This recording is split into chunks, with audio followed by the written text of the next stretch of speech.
নমস্কার, চন্ডাল বুকসের সকল বইপ্রেমীদের স্বাগত। আমি ঋতু আপনাদের সামনে আজ একটি ভিন্ন ধরনের বইয়ের খবর নিয়ে এসেছি।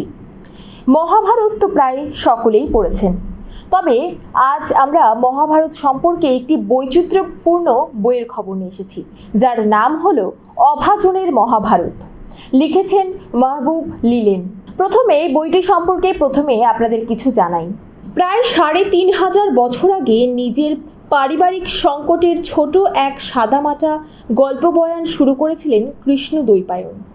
তারপর দ্বৈপায়নের ঘোরতর শত্রুপক্ষ সহ হাজারো মানুষ বহু রঙে রাঙিয়ে নিজেদের কাহিনী ঢুকিয়ে দিয়েছে সেই গল্পের ভেতর। গল্পের সাথে গল্প জোড়া দিতে গিয়ে যেখানে তারা যুক্তিতে কুলিয়ে উঠতে পারেনি, সেখানে অলৌকিকতার রং দিয়ে ঢেকে দিয়েছে বাস্তবতার ফাঁক। আর এভাবেই তৈরি হয়েছে আজকের বহু বৈচিত্র্যপূর্ণ মহাভারত।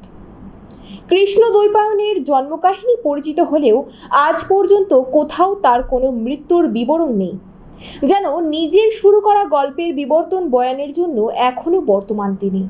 মহাভারত বড় অদ্ভুত এক চলন্ত বর্তমানের গল্প। এখানে বিজয়ীরা বীর নয়, পরাজিতরা বীর্যহীনও নয়।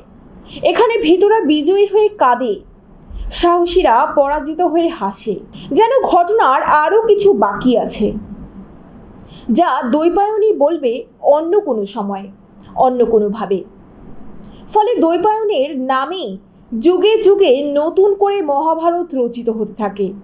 প্রথম বাংলা মহাভারত রচিত হয়েছিল আজ থেকে ৩০০ বছর আগে চট্টগ্রামে। আর বাংলা মহাভারতের সাম্প্রতিকতম সংযোজন অভাজনের মহাভারত, মৌখিক বাংলায় মহাভারতের অলৌকিকতাবিহীন আখ্যান। আসুন এবার বইটির কিছু অংশ আপনাদের পাঠ করে শোনাই। যুধিষ্ঠির কয়, নিশ্চয়ই শুনছেন মামা, কৃষ্ণ কিন্তু যুদ্ধে যোগ দিলেও যুদ্ধ করব না। সে হইব পাণ্ডব পক্ষের সবচেয়ে বড় যোদ্ধা অর্জুনের সারথি।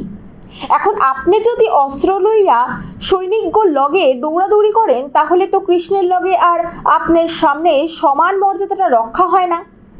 তাই আমি কই কি, আপনি যদি কুরুপক্ষের শ্রেষ্ঠ যোদ্ধা কর্ণের সারথি হইতে পারেন, তাহলে কৃষ্ণর লগে আপনার সমান মর্যাদা রক্ষায় আর কোনো সমস্যা থাকে না।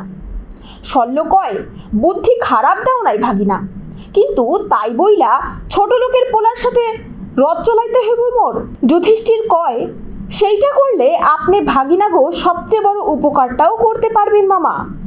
শল্য কয়, কেমনে? যুধিষ্ঠির কয়, কর্ণের রথ চালাইতে চালাইতে আপনি মনের স্বাদ মিটাইয়া সারাক্ষণ তারে গালাগালি করবেন। তাতে মাথা গরম কর্ণ আউলা হইয়া উল্টাপাল্টা অস্ত্র চালাইব, আর এর ফাঁকে আপনার ভাগিনা অর্জুন তারে পায়রা ফেলবো খ্যাতে। শল্য হিসাব কইরা দেখে মন্দ না, কৃষ্ণের সমান মর্যাদাও পাওয়া যাবে আর ভাগিনাদের উপকারও করা যাবে। সব থেকে বেশি আমি রাজি ভাগিনা। মোট 7টা কাহিনী এই ধরনের ভাষায় লেখা হয়েছে বইটি। পুরো বইটি সম্পর্কে জানতে হলে কিন্তু আপনাদের অবশ্যই সংগ্রহ করতে হবে অভাজনের মহাভারত। আসুন এবার আমরা বইটির লেখকের সম্পর্কে পড়ে নিই। বইটির লেখকের নাম মাহবুব সিলেট।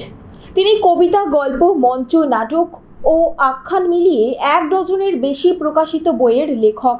মাহবুব লিলেনের গল্প বলেন বাংলার পালাকার ও বয়াতি বাউলদের মতো বৈঠকি ঢঙে। প্রথম বই প্রকাশিত হয় 2004 সালে। সম্প্রতি লিখছেন রামায়ণের লোকায়ত আখ্যান সহজিয়া রামায়ণ। বর্তমানে দেশান্তরে লিলেনের জন্ম স্বাধীনতার পরের বছর সিলেটে। স্বাধীনতা দিবস উপলক্ষে বইটিতে 25% ছাড় দেওয়া হচ্ছে। সংগ্রহ করতে আসুন শিলিগুড়ির চার্চ রোডের চন্ডাল বুকসে। আপাতত এটুকুই, পরবর্তীতে ফিরে আসবো আমরা নতুন কোনো বইয়ের খবর নিয়ে। ধন্যবাদ।